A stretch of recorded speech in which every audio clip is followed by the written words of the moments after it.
Chef को बड़ा प्यार है अपने खाने से। 10 मिनट अगर रह गया पास के ऊपर, you know what happens. Hi, this is Chef Vaibhav Soni. I'm a culinary expert consultant. It's been sometimes very tiring to develop new concepts. We have to search in the market. So you go to them, you say you prepare this equipment and they do it for you.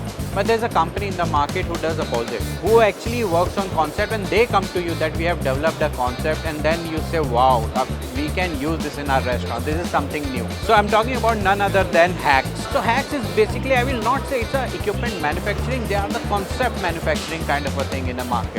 I think they are the first one who develop concepts and sell it to you. They have a teppanyaki along with the sushi, along with the dim sum steamer, all in one kind of a thing with the self-suction system. Those traditional, the hoods, the ducting is all gone. It's a portable. You can take it wherever you want with the self-suction system and filtration.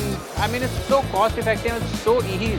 As a chef, looking at all of those equipment, now I feel like I can use so much of that in my kitchen. I can give better experiences to the customer. So which is amazing, I will say. That they have developed something called like a all-day dining concept, which can be used for breakfast, which can be used for lunch, and also for the dinner. So you got the griller, you got the waffle machine, you got the hot plate, the oven for the pizzas or roast dealers. So everything is within just 8 feet. So imagine 2 people cooking all of this. So manning bhi bach ki, matlab cost effective ho gaya, and I don't have to run the places. So do come and visit and look into their equipment because their finish can match any imported brand that you can think of. Their utility, service, everything is great. I'm not like just want to say that they are so great and all of that. I want you guys to come in and experience in their experience center. Thank you so much, Hacks. I'm really fond of their equipments and everything. Looking forward all of you as well to come over and look into their equipments as well. Thank you.